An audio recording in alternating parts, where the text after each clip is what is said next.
Okay, appreciate everybody being here. Good to see you again after a little break. We're back at it. Coaches were at it at the end of last week as well, preparing for the Vikings, and all of our efforts are pointed toward that game right now. What questions do you have?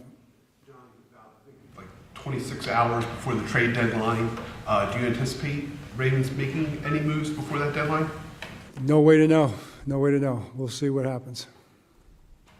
Can you ever focus much on the rookies, because you got three remaining on defense, and how much time they have, and they're going to hit that proverbial wall in the second half of the season? Yeah, not too worried about it. I think those guys are in great shape, very focused, determined guys. Bring it every day. I see them continuing to ascend.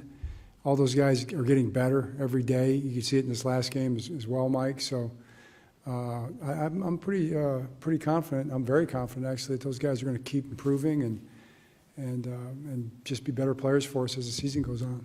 So is there anything that you do with them to maybe cut down on repetitions and games, or? No, we just play them. Play them the reps that they've earned, and the reps that they can help us win. So, but to your point, I mean, Malachi's playing a lot. He's a starter, and Mike Green's kind of taking a full-time role now, and I think he's handling it really well. So we'll have to watch it, see how they do, but I haven't seen any signs yet of those guys, having any issues with that. John, speaking of the trade deadline, you guys traded away Jared Alexander. Was it just a case of numbers just couldn't get on the field here, and let's get something for him? What would you say about his time here? Right. No, I think it's kind of a trade deadline kind of situation. You got a scenario where the trade deadline's coming up, and there's opportunities to do different things and try to make your team better, and it falls in that category. Going back to the rookie, Teddy Buchanan, he seemed to just get better and better as the season's gone on. What have you liked about what you've seen from him? Right, Teddy. Should have mentioned Teddy in the group with those guys there. He's another guy who continues to improve. I mean, he had the 3 weeks there where when Rowe was hurt, and he was playing every snap, and he was playing special teams. So he's actually, had a little bit of a break in the last couple games since Rowe got back. But and even with that, I think he made a lot of progress. He had the green dot for a couple games, which is a lot of pressure. You're probably happy to have that off right now.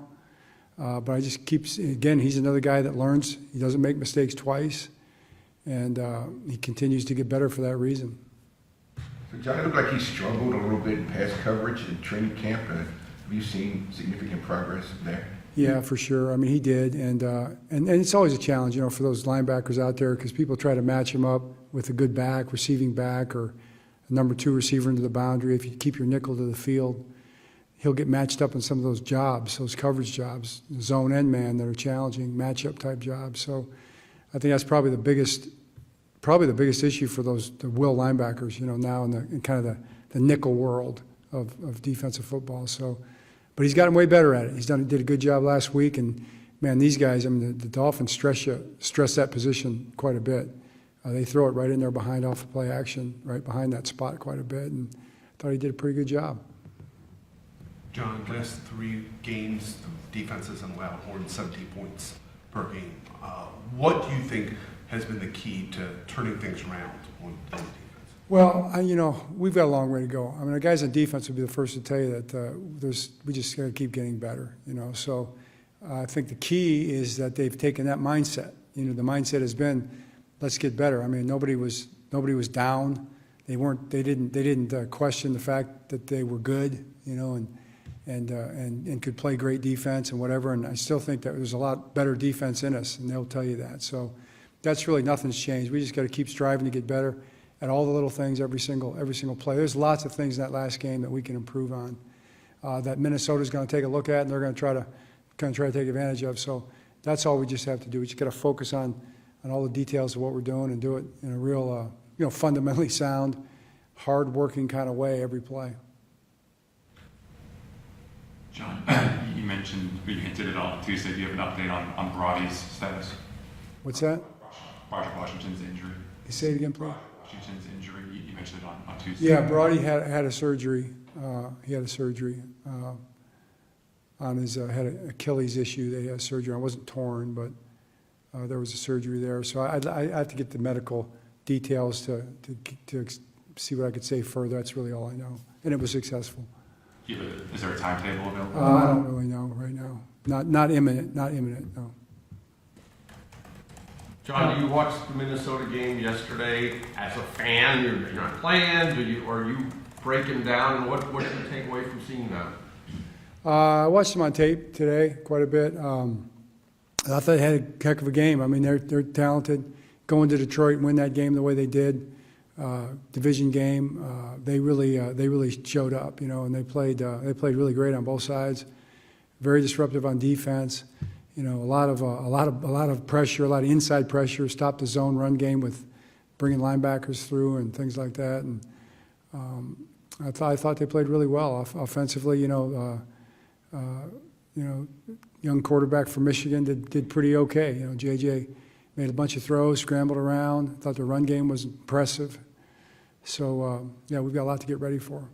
Is it tough to prepare? Does it make it, I guess, you need to prepare for McCarthy, considering he's in his second year but hasn't had a lot of playing time to this point for various reasons? You just take it as you see it, right? I mean, you look at the tape and you see what he's doing, and you try to do your best to counteract all that stuff. And it's really the system too. It's the same system they ran with Carson Wentz. It's their offense. I mean, it's an offense that they've kind of been running for quite a while now. It's a system offense, and he does a really good job. And he moves around. He gets out of the pocket. He's dangerous running. He's dangerous throwing on the run for sure. He's a real aggressive player, high energy type guy. So, but it's not just him. I think the offensive line kind of came together. They're healthy. They're a lot healthier now than they were a couple weeks ago, and you see that as well. John, speaking of healthy, Travis Jones looks like he's healthier. Jenkins has played, a good bit for you guys in that D line. It's not a real deep group. Is that? I know you're not going to get into specifics, but is that an area where, if there's a move to be made there, that's something you'd like to add depth if possible? Yeah, I'd like to. Yeah, we'll see. Just speaking of the trade deadline, you all made a trade already with Alohi Gilman. He's playing really well. Just what have you seen from Alohi? What has he brought to this defense? Right. Well, yeah, he really has helped us. I mean, he's kind of a complete player back there. He can go in really any spot, moves around. We do a lot. We're kind of interchangeable in the back end in terms of what we do with our guys, and especially our safeties. They play a lot of different spots with the disguises and our rotations and things like that. And also the communication part of it's really been good. I mean, he helps. Malachi does a good job, but he's still a rookie. Lowe's been in this thing a long time. He's seen pretty much everything, so he sees it pretty much before it happens, as opposed to when or after it happens. And I think that's been a big plus for us too. I mean, that play he made on the coming out area there inside the 10-yard line on the strip fumble was amazing. That was just such a game-turning play right there to get our momentum going. And we've been trying to get turnovers. We hadn't had many, and he comes up with that one right there. That was big in the game. So just all those things I think kind of go, and that's not even mentioning the ability what it does for us in terms of moving Kyle down and the different things he's been able to do. So it all fits there. It was a good trade for us in that sense. You hate to lose a good player. I think I mentioned Adafe was really rushing the passer well and playing really well when we traded him. You guys asked me, and it's certainly shown up in L.A. there for the Chargers. He's done really well, so I guess both teams are happy about it. Kyle, and his ability to move everywhere, and you get guys kind of are able to move. When you drafted him, was that the initial thought, or when did you kind of think, okay, this is a guy that we can utilize at different spots? Yeah, I mean, I think so. I would say the scouts probably had a good feel for that, Eric and his crew, and watching him on tape, you saw him do a little bit of that. But I think we've probably done a lot more with him than he did in college, in different spots. You just knew he was a good player, and once he got here, and then you kind of got a feel for how smart he was and how versatile he was. He started off down there doing a lot of things, and then we ended up moving him back because we needed him back. So he's pretty much made a couple he's been around the block twice now. So we like where he's at right now, and he can go back and play deep too, and he will. You've had a lot of great defensive players over the years.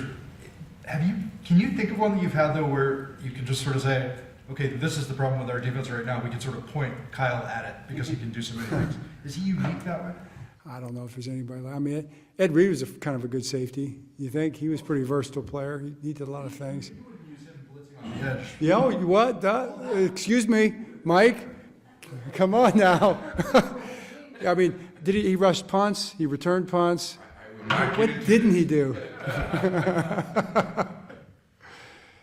John, this is going to be Lamar's first game against Brian Flores since that 2021 game in Miami. Just how much more have you guys kind of put on his plate to be a problem solver against the kind of stuff that Flores defenses like to run? Yeah, I mean, we've seen all that stuff. How long ago was that? 2021. So we're probably focused more on the last 4 games than 4 years ago, I would say probably. But we certainly remember that game. I mean, that was something we even talked about before the game Thursday night a little bit. I think it was a Thursday night game, if I remember correctly. And it definitely was a key game kind of in the evolution of the offense, for sure, in handling zero blitz. And they still run some of those blitzes, but they're much more evolved now. I mean, they do all kind of different things, and they disguise their blitzes probably more than they used to. And he's running different variations where he's running simulated pressures. He's running, 4-man rushes with both inside backers coming, and he's playing man or zone behind it. And he still does the zero stuff too. So you've got to be prepared for everything, and offensively we have all the tools to do that. And Lamar's, he's been doing really well with that really for a long time now. And but we're going to have to be on point. I mean, this game is going to be a challenge that way. It's going to be super loud in there. It's one of the loudest places you'd ever play. It's loud from the first play to the last play. And they got horns going off and everything else. So it's going to have to be a silent signal communication game on offense for sure. We're going to have to handle that pressure because I think they use that to their advantage, to try to mess with your communication a little bit. You might be flipping protections or whatever you got to do to get stuff picked up, and it's just hard to get that stuff communicated. We're going to have to really be really intentional about that all week and do a great job with that. Make sure as much as we can be on the same page. Because if you're on the same page and you do things right, you can hurt it, and you can get some big plays, and we've certainly got the weapons to do that. So, but you got to get it done too, and it's a challenge. You don't think it's going to be like it was in Miami?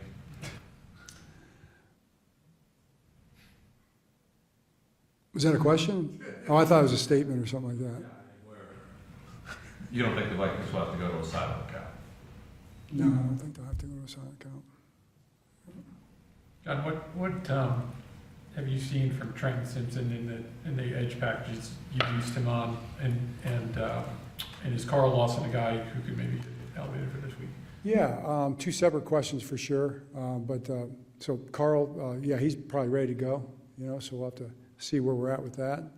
And then Trent's done really well with that. I mean, he's a pretty versatile football player. And Trent's can do a lot of good things, and he was doing a lot of things in that game, and a lot of the games and different things we run. He can drop for you, of course. I don't know. It's been kind of it's been a nice add to our defense to have Trent move up there and become one of the known rushers.